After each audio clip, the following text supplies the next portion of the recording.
Hello, everybody. My speech that I chose was the first inaugural speech of President Ronald Reagan. The reason I chose this speech is because, well, there are a lot of things that he spoke about that are still current today. Uh, and I just wanted to see if I could do it some justice. So here we go. To a few of us here today, this is a solemn and most momentous occasion.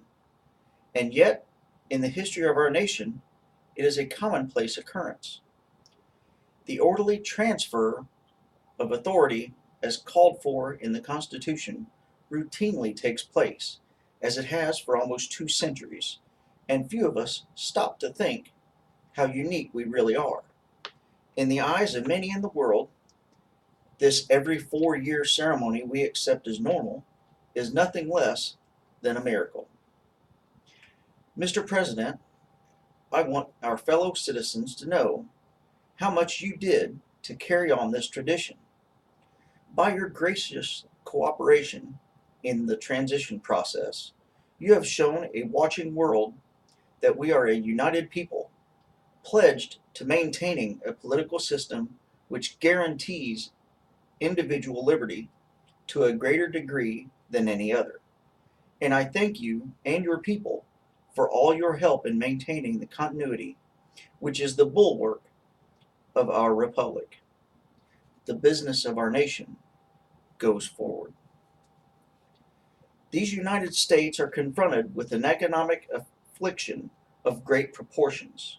We suffer from the longest and one of the worst sustained inflations in our national history. It distorts our economic decisions, penalizes thrift, and crushes the struggling, young, and the fixed income elderly alike. It threatens to shatter the lives of millions of our people. Idle industries have cast workers into unemployment, human misery, and personal indignity. Those who do work are denied a fair return for their labor by a tax system which penalizes successful achievement and keeps us from maintaining full productivity. But great as our tax burden is, it has not kept pace with public spending.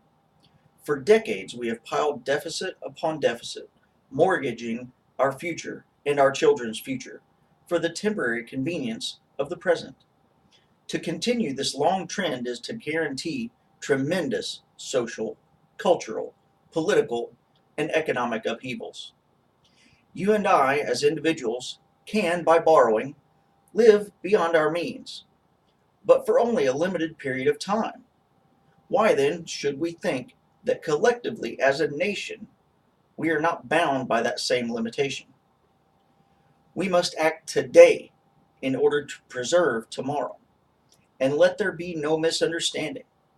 We're going to begin to act beginning today. The economic ills we suffer have come upon us over several decades. They will not go away in days, weeks, or months, but they will go away. They will go away because we as Americans have the capacity now, as we have had in the past, to do whatever needs to be done to preserve this last and greatest bastion of freedom. In this present crisis, government is not the solution to our problem. Government is the problem. From time to time, we've been tempted to believe that society has become too complex to be managed by self-rule, that government by an elite group is superior to government for, by, and of the people. But if no one among us is capable of governing himself, then who among us has the capacity to govern someone else? All of us together, in and out of government, must bear the burden. The solutions we seek must be equitable with no one group singled out to pay a higher price. We hear much of special interest groups. Well, our concern must be for a special interest group that has been too long neglected. It knows no sectional boundaries or ethnic and racial divisions, and it crosses political parties. It is made up of men and women who raise our food, patrol our streets, man our mines and factories, teach our children, keep our homes, and heal us when we're sick. Professionals, industrialists, shopkeepers, clerks, cabbies, and truck drivers. They are, in short, we the people. This breed called Americans. Well, this administration's objective will be a healthy, vigorous, growing economy that provides equal opportunities for all Americans, with no barriers born of bigotry or discrimination. Putting America back to work means putting all Americans back to work. Ending inflation means freeing all Americans from the terror of runaway living costs. All must share in the productive work of this new beginning, and all must share in the bounty of a revived economy. With the idealism and fair play which are the core of our system and our strength, we can have a strong and prosperous America at peace with itself and the world.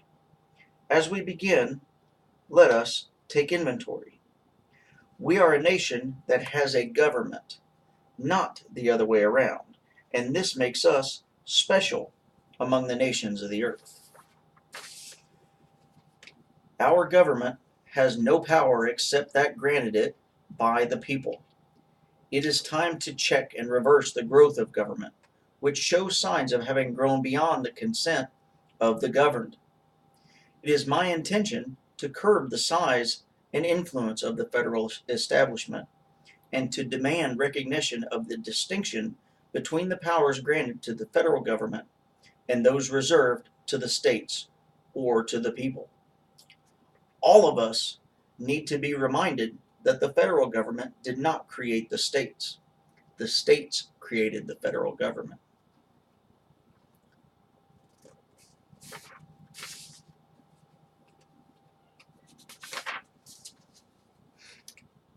Now, so there will be no misunderstanding, it's not my intention to do away with government.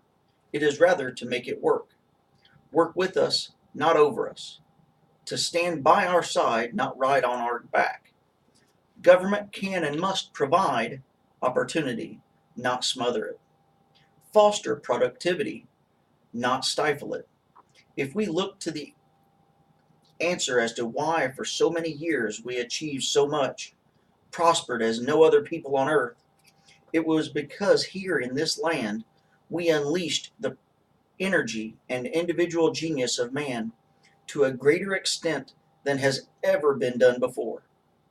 Freedom and the dignity of the individual have been more available and assured here than in any other place on earth. The price for this freedom at times has been high, but we have never been unwilling to pay that price. It is no coincidence that our present troubles parallel and are proportionate to the intervention and intrusion in our lives that result from unnecessary and excessive growth of government. It is time for us to realize that we are too great a nation to limit ourselves to small dreams. We are not, as some would have us believe, doomed to an inevitable decline. I do not believe in a fate that will fall on us no matter what we do. I do believe in a fate that will fall on us if we do nothing. We shall reflect the compassion that is so much a part of your makeup.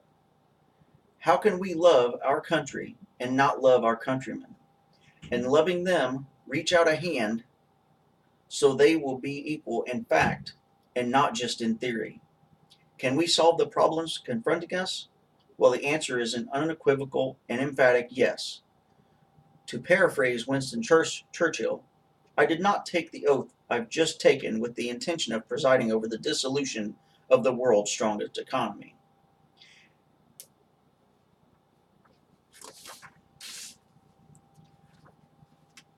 Okay, that is just a part of his inaugural address.